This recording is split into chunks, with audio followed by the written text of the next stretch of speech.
오컬트 미스터리 영화 파묘가 개봉 3일 만에 누적 관객수 100만 명을 넘어선 가운데 관람 후 네티즌들은 영화 속의 숨겨진 결말 해석, 뜻, 쿠키 후기 등에 대한 관심이 높아지고 있다. 뱀, 충무공 묘짜리, 이순신 장군의 쇠말뚝 등의 부모 묘사 정체와 등 영화의 줄거리 덕수의 시 및 결말 성명 해석, 11기에 평점과 신도와 리뷰 등을 정리한 실말뚝에 파묘 꽂혀 있다는 후기에 대해 것으로 알아보자. 확인됐습니다. 파묘는 실관람객 평점 8.52점이며 손익분기점은 300만 명이다. 상영 시간은 134분으로 쿠키 영상은 따로 없습니다. 2024년 2월 22일 개봉한 파묘는 개봉 첫날 33만 명의 관객을 동원하며 올해 개봉작 중 최고 오프닝 스코어를 경신했습니다. 이후 개봉 3일 차인 지난 24일 누적 관객수 145만 명을 넘어섰습니다.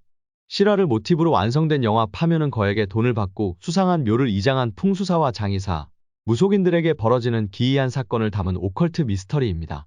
검은 사제들 사바 장재현 감독의 신작입니다. 최민식, 김고은, 이도현, 유해진 등이 출연했습니다.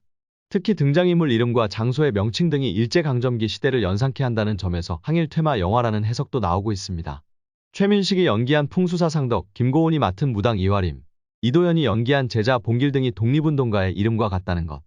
여기에 묘가 위치한 보국사도 나라를 지키는 절을 뜻하고 주지스님의 법명인 원봉도 김원봉을 염두에 두고 지었다는 해석입니다. 영화 속에 나오는 차량들의 번호가 1945, 0301, 082로 인점도 관람객들의 눈에 띄었습니다.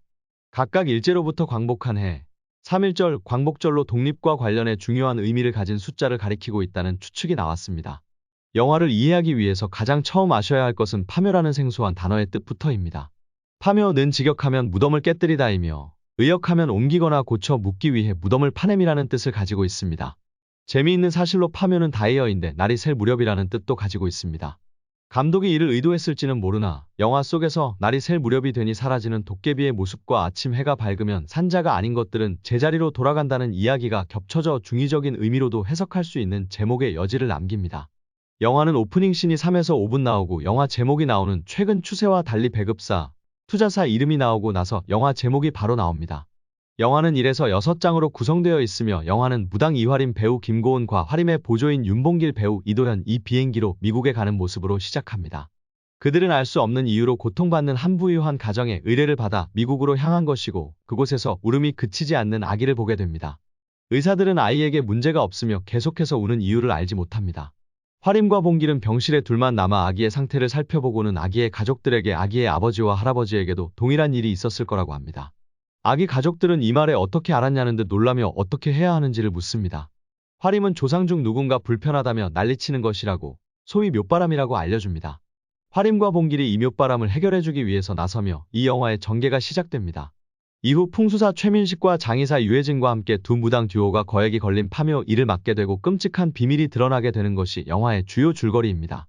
영화 파묘는 호불호가 많이 갈리고 있지만 호평이 이어지고 있는 추세입니다. 베를린 영화제에서 공개된 이후에도 좋은 평가를 받고 있으며 전반적으로 전망이 밝은 분위기입니다. 영화가 총 6장 구성, 크게 3장까지가 전반부이고 4장부터 후반부로 볼 수 있습니다. 그중 전반부에 해당하는 3장까지는 관객들 사이에서 일관되게 훌륭하다는 평을 받고 있습니다. 공통적으로 언급되는 부분은 긴장감을 놓지 못하도록 하는 압박감이 매우 뛰어나다는 것. 4장부터는 이전 3장까지의 심령물에서 일종의 크리처물로 장래의 드리프트를 시도합니다. 이 후반부는 관객들에 따라 호불호가 크게 갈리는 양상을 보이며 일관적인 평가가 나오지 않고 있습니다. 개개인에 따라 영화의 긴장감과 몰입이 후반부로 와서 깨지느냐 깨지지 않느냐에 따라 영화의 전반적인 평가도 좌우되는 편이며 특정 지점에서의 몰입도 또한 관객마다 평가가 갈립니다. 그럼에도 전반적인 관객평은 좋은 편입니다. CGV 골든 에그 90점대 중반, 메가박스 8점대 후반이면 팬데믹 이후를 범위로 잡아도 중상위권에 해당하는 수치입니다. 후반부도 아직 호불호의 수준에 머물러 있으며 전반부는 한국 영화 최고 수준으로 꼽는 관객들도 심심치 않아 대체로 평이 좋게 나오고 있습니다. 이 영화는 장재현 감독의 영화 중에서도 오컬트적 요소를 대중성과 적절히 조화한 편이고 스타일도 사바하보다는 검은 사제들과 가까운 편인데 이러한 대중성 역시 광범위한 관객들의 호평에 도움이 된 것으로 보입니다. 영화 파묘는 공포영화보다는 오컬트 영화에 좀 더 가깝습니다. 무서운 장면이 거의 없기 때문에 귀신 나오는 무서운 영화를 싫어하시는 분들도 충분히 보실 수 있습니다. 전반적으로 이 영화는 전작들처럼 공포 영화보다는 심리적 압박감과 긴장감을 토대로 조여오는 스릴러에 가깝습니다. 개봉 전 감독 인터뷰에서도 공포성은 약할 것이란 언급이 존재했습니다. 영화는 화림의 내레이션으로 사건 이후의 일들이 요약됩니다. 겨울이 지나고 각자는 평소의 삶으로 돌아간 모습이 비춰집니다. 화림은 구슬하다 오니의 얼굴이 스쳐 지나가자 깃발을 떨어뜨려 굿이 멈추고, 영근은 교회식 장례에서 성가를 부르다 얼굴을 천으로 덮은 시신이 눈을 껌뻑거리는 듯한 환상을 보고 그때가 생각나 노래를 잊지 못하고, 상덕은 건물 방향을 잘못 잡은 공사 책임자에게 화를 내다 수술 부위가 터져 피가 배어나오는 것을 겉옷으로 가립니다. 즉 그들이 오니를 상대로 운 좋게 살아남으며 승리했지만 그 여파로 얼룩진 상처가 아물려면 시간이 걸림을 보여준다고 볼 수 있습니다. 상덕의 딸 연희의 결혼식. 결국 한국에서 결혼식을 올리게 되었고 상덕은 금발머리 푸른 눈의 사위가 올리는 큰 절을 받습니다. 일가 친척이 모여 사진을 찍는데 상덕이 하객으로 참석한 영근, 화림, 봉기를 부릅니다. 가지 않으려던 화림과 봉기를 영근이 저희는 가족이나 다름없는 사이 아니냐며 떠밀어서 결국 상덕의 친인척들과 섞여 각 주요 인물들 얼굴이 순서대로 클로즈업된 뒤 상덕을 마지막으로 사진을 찍는 셔터 소리와 함께 영화가 끝났습니다. 이후 크레딧에서 우정 출연으로 결혼식 사진사 이다윗이 보여집니다. 이다윗 배우는 장재현 감독의 전작인 사바하에서 박웅재 목사와 함께하는 전도사 고요셉으로 나옵니다. 두 영화의 세계관이 연결될 수 있다는 떡밥일지도 모릅니다. 결말 해석에 관해 한 커뮤니티에서 정확히 해석한 글이 화제입니다. 해당 글쓴이에 따르면 영화 파묘 결말 해석은 아래와 같습니다. 일박씨 가문. 박지용의 조부는 일제강점기 나라를 팔아먹은 악명 높은 친일파로 그와 가족 모두 여우 음양사에 속아 죽은 뒤 악지 중에 악지에 묻히게 됩니다. 누가 봐도 사람이 누워있을 수 없는 묘자리에 누워있으니 조부의 한이 대단했을 것이고 그렇게 100년 가까운 시간이 지났으니 악기로 변해 자신의 후손들을 벌하려고 하는 것도 스토리상 자연스럽게 이해가 되는 부분입니다. 또 영화 말미에 나오는 내용이지만 일본 전국시대에 유명한 무장 심지어 8척의 정령까지 바로 밑에 첩장돼 있었으니 조부의 한은 극에 달했을 것으로 추측됩니다. 박지용을 비롯한 가족 특히 고모들은 조부가 친일파라는 것을 알고 있었습니다. 이게 영화의 첫 번째 트릭으로 그렇기에 박씨 가족들은 파묘를 비밀에 붙였으면 했고 개관 없이 화장을 원했던 것입니다. 혹시 개관에서 친일 관련 행적이 나오거나 법적 절차에 따라 신고를 하여 화장하게 되면 조부의 이름이 세상에 드러나게 되니까요. 첫 번째 트릭이라고 말한 이유는 저런 사유를 관객들은 모르기 때문에 박씨 가족에게 그것을 뛰어넘는 비밀이 있을 것이라 기대하게 되고 이는 영화의 미스테리와 서스펜스를 만들어내게 됩니다. 사실은 조부가 친일파라 그게 밝혀지는 게 싫어서 그런 게 다인데 말이죠. 그들은 조부가 나라를 팔아 축적한 부를 물려받았지만 그러한 행적이 부끄러운 사실이란 것을 알고 있었고 광복 이후 한국 사회에서 친일파의 후손으로 사는 게 생각만큼 쉽지 않았기에 미국으로 이민 갔을 것으로 생각됩니다. 이 여우 음양사 쇠말뚝. 영화상에서는 이미 죽어서 나오지 않지만 사실상 이 영화의 최대 빌런입니다. 한민족의 정기를 끊기 위해 백두대간 척추 위치에 쇠말뚝 일본 오니을 박은 것도 이 사람이고 그것을 감추기 위해 대표적인 친일파였던 박씨 가문 조부의 시신을 위장막으로 쓴 것도 이 사람입니다. 이로 인해 조부와 그 후손들 모두 고통받게 되죠. 마지막으로 팔척요괴 오니 역시 피해자인데 세키가하라 전투에서 1만 명을 넘는 적장을 죽여 결국 신이 되었지만 이 음양사의 주술에 걸려 이국 땅 악지의 정령으로 살아가게 됩니다. 영화상에서 신으로 모셔져 있던 이 몸은 원래 남산의 신궁에 갈 예정이었지만 망할 여우놈이 이곳에 데려왔다라는 대사가 직접적으로 나옵니다. 이 음양사의 법명이 극중에서 기순회 혹은 기순회 라는 독특한 이름으로 언급됩니다. 자막이 없다 보니 어떤 게 맞는지는 모르겠네요. 이는 후에 화림이 차에서 나누는 통화에서 무라야마 준지 라는 이름으로 다시 언급되는데 그 그녀는 당대 최고의 음양사이고 요기가 강의 사람이 아닌 여우새쌍기역일지도 모른다는 대사가 흘러나옵니다. 이로 미루어 기순회라는 이름은 일본어로 여우란 뜻인 키츠네에서 음차에 가져온 것을 유추할 수 있습니다. 3원이 도깨비. 이 영화의 최종 빌런인 이 괴물을 이해하기 위해서는 먼저 한국 귀신과 일본 귀신의 차이를 이해해야 합니다. 기본적으로 한국 귀신은 살아서 한을 풀지 못해 구천을 떠도는 귀신이 되는 경우가 많고 관련 없는 인간을 해하는 일이 극히 드뭅니다. 이에 살아있는 자들이 그 한을 풀어주면 사라지는 경우가 대부분입니다. 그에 비해 일본 귀신은 기본적으로 원한이 없어도 무차별적으로 사람을 죽입니다.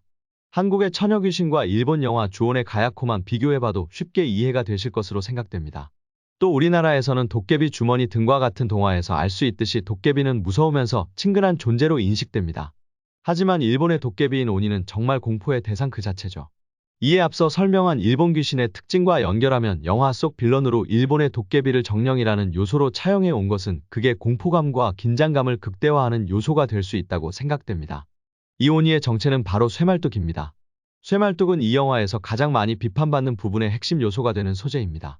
한국의 민족 정기를 말살하기 위해 일제시대 일본인들이 쇠말뚝을 한반도 주요 지점에 박아 놨다라는 이론은 이미 거짓으로 판명되고 폐기된 지 오래됐으니까요. 다시 본론으로 돌아와 앞서 얘기했던 무라야마 준지, 즉 여우 음양사는 이 무장에 몸에 불타는 칼을 심어 얼굴을 붙여 꼬매고 주술을 걸어오니 자체를 쇠말뚝화시킵니다. 이는 영화상에서 잠깐 지나가는 장면인데 빠르게 편집돼 놓치신 분들이 많은 것 같더군요. 상덕과 영근이 아무리 땅을 파도 쇠말뚝이 나오지 않았던 이유와 오니의 관이 세로로 묻혀있던 이유가 여기에 있습니다. 이 오니는 앞서 한번 언급한 대로 세키가하라 전투에서 만인의 목을 베어 죽어서 신이 된 무장으로 은어와 참외를 좋아하는 것으로 보입니다. 화림에게 은어와 참외를 준비했느냐고 물으며 나중에 오니를 불러낼 때도 은어를 이용하죠. 은어와 참외에서 우리는 이 오니가 세키가하라 전투 당시 도쿠가와 이에야스 휘하의 무장임을 유추할 수 있습니다. 일본 기후성 아래 나가라가와강에서 잡힌 은어를 오다 노부나가나 도쿠가와 이에야스가 즐겼다는 기록이 있으며 참외는 대표적으로 이에야스가 좋아하는 과일이었기 때문입니다. 오니 연출의 백미는 뭐니뭐니 해도 도깨비불입니다. 일본의 도깨비불을 시각적으로 구현한 장면은 무엇보다 연출적인 측면에서 굉장히 신선했을 뿐만 아니라 범접하거나 없앨 수 없는 악에 대한 공포감을 극대화시킵니다. 누군가는 오니의 실체가 등장하여 걸어다니고 도깨비불이 날아다니니 영화 후반부가 오컬트가 아닌 크리처물이라고 말합니다. 이는 잘못된 해석으로 후반부의 영화적 요소나 스토리 전개 역시 오컬트로 보는 게 맞는 관점이라 생각됩니다. 정령과 주술, 무당과 오니, 음양호 행정 요소 등 오컬트가 아니라고 주장하는 게 더 이상하게 보이기 때문이죠. 사극외 극중 주요 등장인물의 이름인 김상덕, 최민식, 이화림, 김고은, 고영근, 유해진, 윤봉길, 이도현, 오광심, 김선영, 박자혜, 김지한 모두 독립운동가의 이름에서 성까지 그대로 가져왔습니다. 특히 이도현 배우가 분한봉길의 경우 영화 말미까지 성을 드러내지 않다가 도깨비 놀이를 할 때 윤서방이라고 부르면서 성이 언급됩니다. 윤봉길은 독립운동가 중에서도 워낙 네임드이다 보니 처음부터 성을 드러냈으면 많은 관객들이 이름에서 함의하고 있는 영화의 주제의식과 스토리 전개를 눈치챘을 것이라 숨긴 것으로 보입니다. 참고로 영화에서 보국사의 주지스님이 원봉스님이었더라는 얘기가 나오는데 이도 독립운동가인 약산 김원봉의 이름에서 따온 것으로 보입니다. 또한 이러한 요소는 등장인물의 차량번호에서도 확인 가능한데 운구차의 차량번호는 1945 해방된 해, 이화림의 차량번호는 0301 3.1운동, 김상덕의 차량번호는 0815 광복절입니다. 박씨 가문 조부의 파묘가 끝난 후 남은 인부 중 한 명이 삽으로 머리를 찔러 죽이는 뱀은 누레온나라고 하는 일본의 요괴입니다. 누레온나는 여자의 머리에 뱀의 몸을 가지고 있는 요괴로 귀신과 오니가 등장하는 세계관이다 보니 극중에서 부자연스럽게 느껴지지는 않습니다. 아무래도 오니 정령 주변을 지키는 일본의 요괴로 등장한 게 아닐까 싶습니다. 처음 등장인물들이 악지의 묘자리로 올라갈 때 여우가 보입니다. 이는 뒤에 나오게 될 여우 음양사를 암시하는 효과이면서 이 묘자리가 얼마나 악지인지를 보여주는 요소입니다. 극중에서 상덕은 화림에게 여우 너도 봤지? 여우는 묘자리와 상극인 짐승이다라고 말하는 대사가 있습니다. 이는 실제 여우가 굴을 파는 습성이 있는데 묘자리를 여우가 있는 곳에 쓰면 여우들이 묘자리를 팔 확률이 높기 때문입니다. 또한 귀엽고 사람에게 부침성 좋은 여우의 본래 모습과 다르게 동양 한중일 공통에서 여우는 요사스러운 동물로 그려집니다. 대표적인 구미호 설화가 한국뿐만 아니라 중국과 일본에도 있다는 사실이 이를 방증한다고 볼 수 있습니다. 한편 장재현 감독이 속편 시즌2에 대한 생각을 직접 밝히기론 속편 제작은 생각하지 않았다. 파묘보다 사바하를 속편으로 해보고 싶다. 저는 어두운 세계에 밝은 인물이 들어가는 걸 좋아한다. 앞으로도 다크한 세계에 대한 이야기를 꾸준히 할 것 같다고 전한 바 있습니다.